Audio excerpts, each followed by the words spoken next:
All right, listeners, today on Getting Back to the Basics, you are in for a real treat. Don't let her black and white subdued appearance fool you because this is one dynamic lady. It is my pleasure to introduce Davina Coleman, and Davina is also known as the Fly Principal. So take a moment, look at that big old smile. Take a moment and just kind of introduce yourself and share a little bit about your platform as a visionary coach. Like, I love that title. Hey, everybody. I am so excited to be here. Dana, you have no clue. I have been looking forward to this day. My name is Davina Coleman. I bring nearly 20 years of education experience to this table. Now, I know I look real young, I know, but that's because I really am. I started pretty early.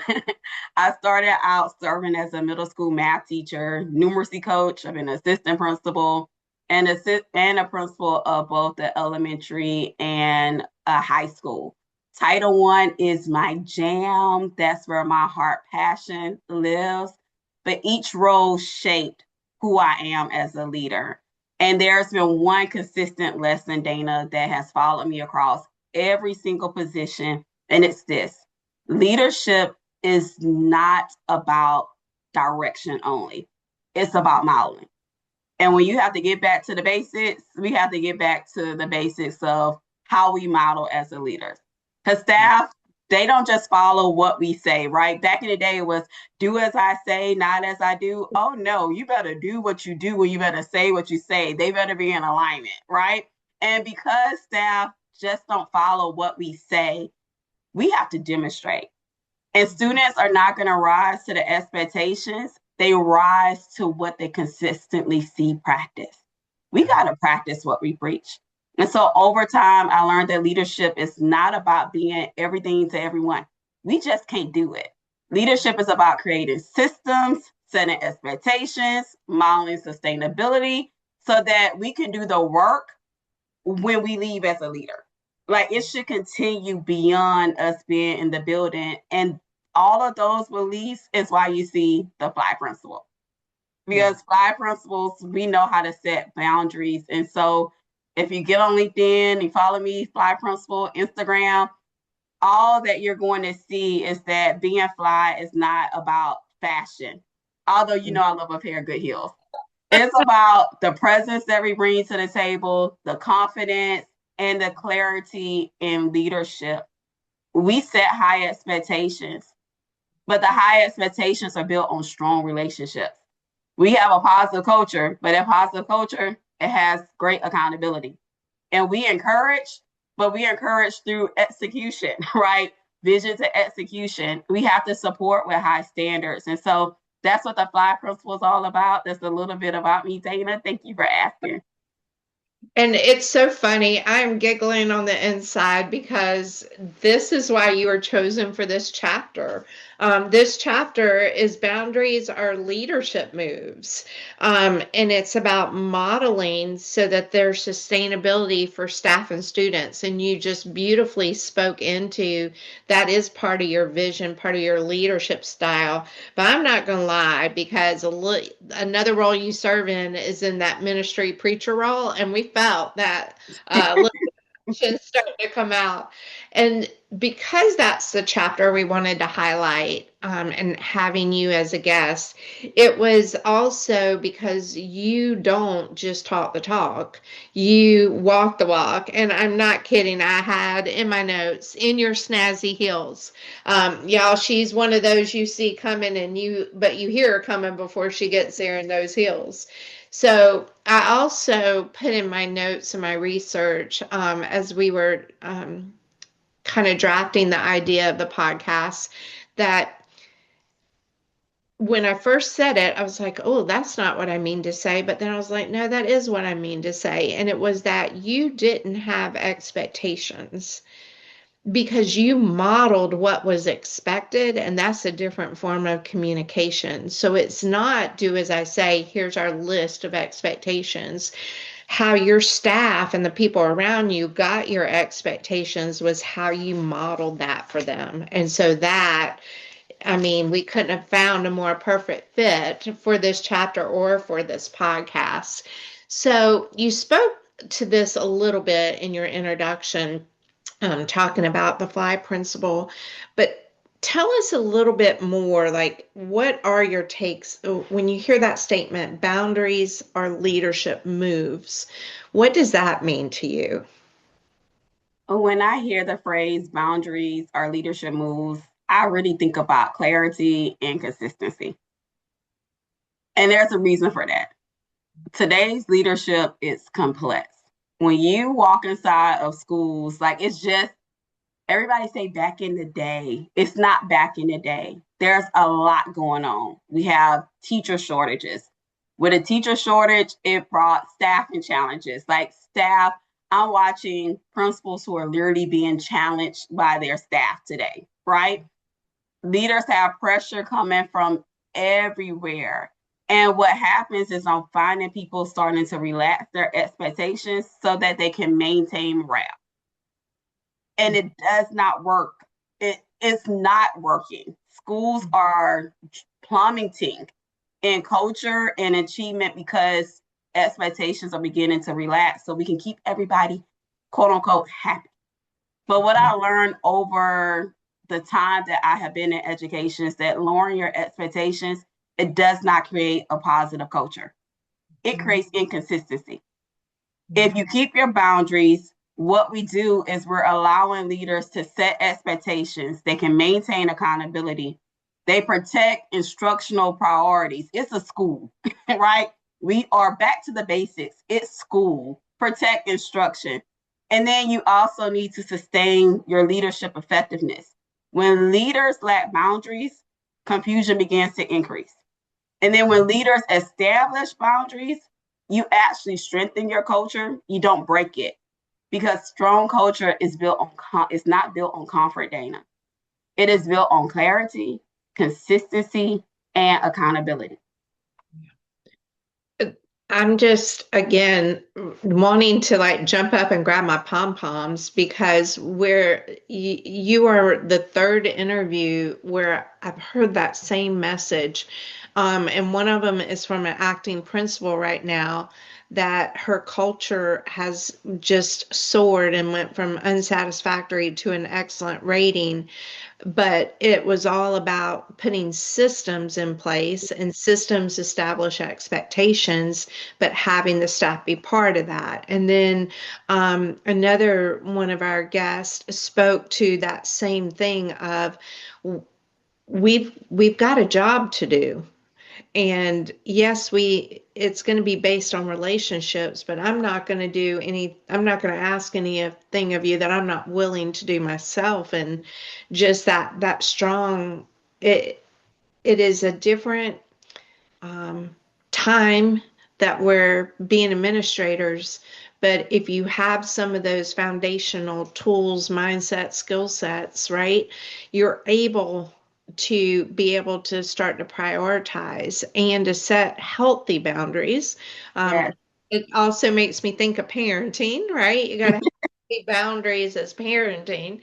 So you have had the chance to attend one of our admin camps when you were an acting principal. And you definitely have a gamut because you went from elementary to high school. Like very few people have been a principal in that entire K-12 multi-building piece. Yes. Was there anything from camp that you learned that allowed you to take back into your building to help establish boundaries or set expectations or to focus on modeling? Is there anything that you took back with you? Dana, in your camp, there was so much richness, right? Let me just use that word. It was rich with content. It was rich with me having to reflect on myself. The one of the biggest things was positive intelligence. Mhm. I cannot let go of saboteurs, right? I went back into my building knowing that my saboteurs are meant to keep me safe. They're not meant to keep me successful. and I'm a hyperachiever. And so I went back saying, how does this impact your leadership? Because when you focus on that being a hyperachiever, what it does is it makes you focus on the goal and not on people. And through your camp, I realized I am such a go-getter. I'm about outcomes. Vision to execution is the things that I coach on. And because of that, I have very clear vision. And with those very clear visions comes very clear action steps. And with very clear action steps comes execution. But it doesn't bring along people. And because of your camp, it made me more in tune with the people. I went back and I said for us to truly execute shared leadership, I know it's important, but Davina, it's paramount. Like this is the key. You do it with the people.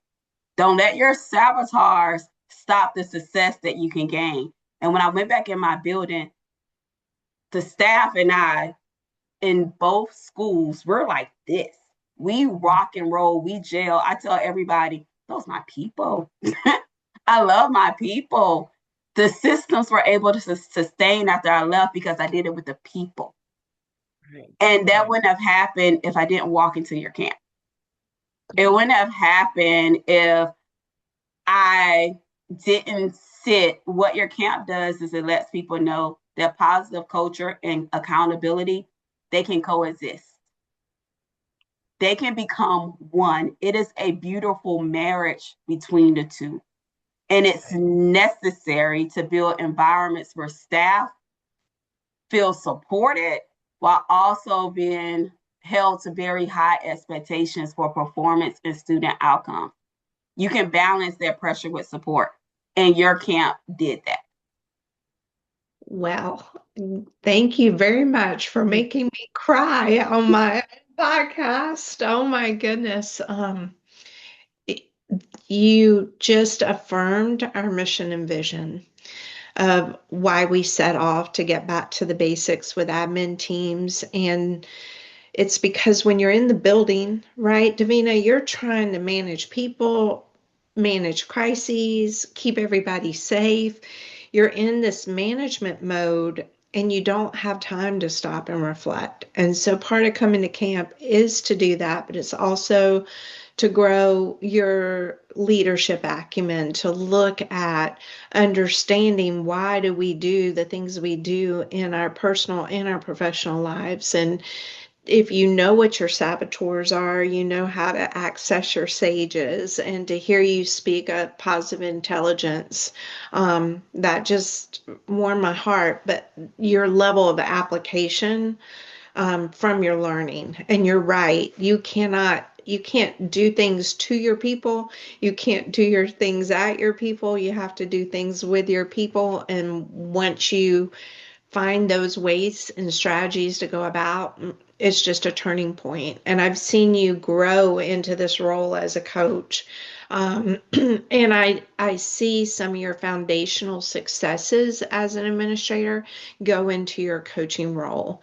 And so thinking about your coaching role, what do you feel like is the support that is most needed right now for admin teams? And I'm going to use this answer that you give us as some research, because we're developing year 4. We have 3 years of admin camp. We're developing year 4, and I'd really love your take on it as we're in that development stage. But what support do you think is needed nowadays for admin? Okay. Principals today, they need the most support. Let's do these areas. First is balancing culture and accountability. Many leaders feel that they must choose between being supportive or holding expectations, but strong leadership is going to require both of those. Another area that needs support is setting boundaries without guilt.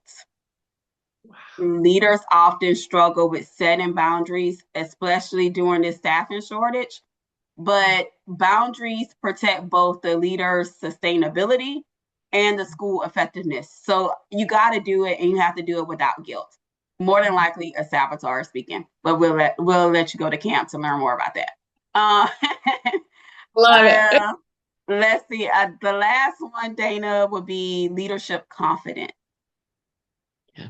Leaders need confidence to hold expectations, even when circumstances are difficult. Like we can do the hard things. Mhm. Because whenever you lower those expectations, it's never going to solve your challenges. It's just going to create new ones for you. So, leaders, if we can impact the belief and the confidence of leaders today, it will give so much more support. Oh, the I was going to share a maturity that I just now recognized in what you just shared. And that is when we did our very first summer camp many, many years ago. It was just for teachers. And we started off in that first 5 minutes, stand up, make a new friend, tell your new friend why you're here. And then we had them kind of share out whole group. And what we expected, the answers we expected to hear were not the answers we heard. We expected, oh, my principal asked me to come, or oh, I'm a grade level rep, or I'm moving into a coaching position. But we kept hearing the same theme over and over of, I don't have confidence. I don't feel like I'm a good teacher. And I just thought to myself, how hard would that be to go to work every day and not be confident in what you're doing? Now, because of the age of Camp Explore, and when we started, we focused on teachers. We knew we were going to bring in admin camps, but that was going to be a year or two down the road. Our second surprise was that principals were at our teacher camp. I was like, whoa, well, tell us, about why you're here. And it was, I'm getting PD, but it's not instructional based PD. And I've been out of the classroom now to where I don't even feel like I'm giving great feedback. And I just wanted to work on my instructional efficacy. So, as instructional leaders in the building, there was that lack of confidence that you just spoke to. Now, fast forward, we've gotten through COVID. We recovered as best we could from COVID. Now, when we started Camp Explore, it was the teacher turnover rate was higher than the principal turnover rate. Well, now the principal turnover rate is higher than the teacher turnover rate, with the average year of teachers was 5 or less years. Well, the average principalship is 4 or less years. So that pendulum has swung, and it's incredible because some of what we've been able to do is offer schools one-on-one coaching for admin teams.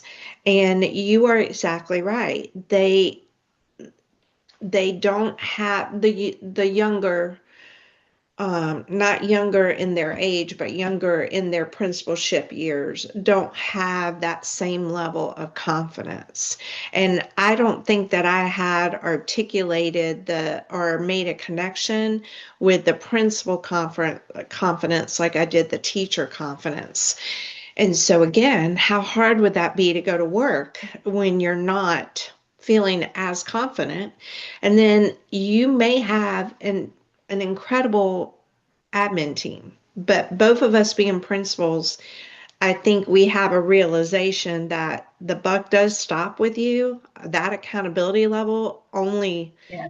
is in you. So whatever happens within your team, it ultimately, you own it. You own it. And that's a lonely place to be. And Mm. and so part of coming to camp with your admin teams is let's let admin teams bond and plan and dream when they're not in the midst of trying to manage everything in the brick and mortar, and you're just everybody's staying in their own lane and trying to do their job and keep their head down. You know, Right. out of that building, let's gather around the campfire and let's really come together. I appreciate that perspective. So now it's got my mind going with How are our principals weighing their confidence? And with things consistently changing, you and I were talking about a principal friend that we have in common that is brand new to her role this year. And we were just sharing that that is what came out of her mouth. I thought I would be so good at this role. And excuse me, the AP role is completely different, and you felt success as an AP, and then you step into the principalship, and you're like, wait, hold up. And you get baptized by fire. So Yeah, it's hard to build the confidence when you don't even know the fire. You were thrown in a furnace. that's right. I love it. Well, let's help our principals out there, and let's help our APs out there. If we Okay. want to give them some food for thought and say, these are some boundary checks that you could do right here, right now. It doesn't require a big school-wide system shift. This is just for you because we're talking about personal boundaries as well. So, if we were to give them food for thought, what are some personal boundaries, 2 to 3, that would help them broaden or deepen their confidence? What would you recommend? Flat principle, Okay. extraordinary coach. What would you recommend? I got three. And Okay. so the very first boundary is have clear instructional expectation. Hmm. I'm working with principals across the nation and specifically in the state of South Carolina, North Carolina, and Georgia. Hmm. And it's clear instructional expectations. I'm Hmm. finding myself asking a lot, where is the handbook that Uh-huh. says, what does the environment look like? What is the what is instructional excellence at the school? Teaching and learning must remain the priority of all of our schools, and leaders must protect instructional time and the expectations for it. The second boundary is leadership team accountability. Build leadership structures where others share responsibility for outcomes. We are the principal. We can't do it all. If we are doing it all, you don't need the people you hired. You have to trust who was hired. And if you don't trust them, that's another problem, but I'm not going there. But Podcast. it's a whole nother podcast. But you have to build the capacity. You got to expand their capacity. It is our job to model that, to build the structures that are necessary, and to hold people accountable for their job. And the last boundary is consistent follow through. There is no accountability without consistency. You got to have that boundary because expectations without follow through is going to weaken your leadership. People are not going to trust the leader that you are because you don't have follow through. They're not going to do the things that you ask because you don't have follow through. Consistency is what builds credibility. And if you really want that confidence, you got to be a credible leader. If I had, well, I do have a microphone, but I don't want to drop it. That was a drop mic moment. It so was. And, we're going into schools and we're coaching around back to the basics. What do we even mean by engagement? Mm-hmm. What are the components to engagement? We've gotten away from modalities. We've gotten away from knowing brain research. And then recently, we were working with a district, and the district was coming in and giving feedback, walkthrough instruction around feedback. And the principal was just calling us and saying, hey, that my teachers, it's too much teacher talk, not enough student talk. So we go in and we're doing a mini camp, and we ask the teachers, so you're getting feedback. What are you doing with that feedback? Oh, we're listening to it. And okay, what else are you doing with that feedback? And so we asked them, what is your definition of academic discourse? Mm-hmm.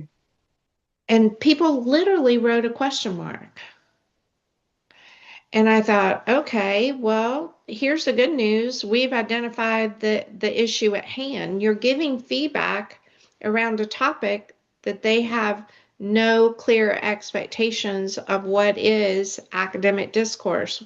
It's active listening with active processing with a little bit of productive struggle. But if they can't define it, your feedback's falling on deaf ears, right? So it's not even the like, let's even go back a step further. Our expectations and boundaries have to be clearly established, communicated, clarified, and stop putting the demands on them that they're being held accountable for, but they don't Right. have a clear understanding.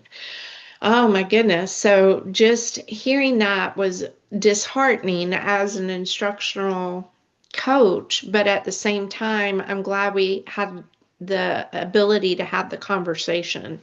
But man, you're speaking volumes. And so I hope our listeners will take your three boundaries and say, just which one of those would best take me to the next level in my role right now? Just pick one. One. One baby step at a time. So I promised the listeners today that they were going to be in for a dynamic and very passionate speaker. And you bring your heart, you bring your knowledge, and you bring your understanding of what we need to do to get results. And so thank you for being with us today.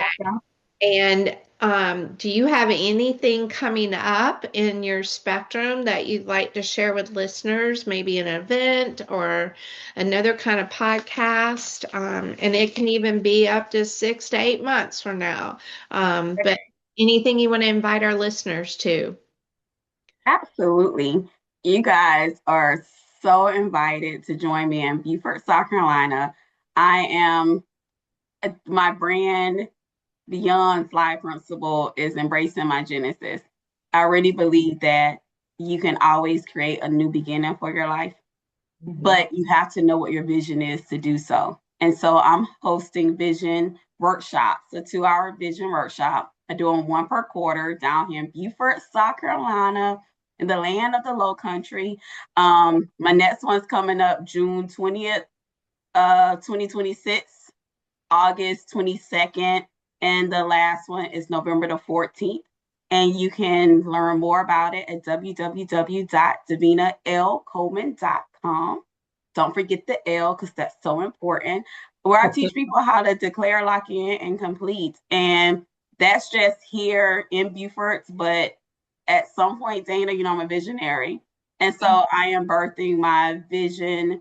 I call them the Genesis Set and the Genesis Go retreats. The Genesis Set is going to be right here in the United States, either in the mountains or beachside. And Genesis Go is a 5 to 6 day international immersion. I'm really considering Aruba, but I haven't jumped on it yet. And so if I get going, I will be going to Aruba this year and taking a set of about 10 people, and we're going to lock in on our vision. So I am super excited about all the things that are to come. Absolutely. And we at Camp Explore are firm believers in pouring into ourselves, wellness, and pouring into others. And so, just to give you a space and a platform to promote those things that allow you to be the incredible leader that you are. Thank you for sharing that. I hope Aruba doesn't fight with our camp because I might really need and want to come to Aruba with you.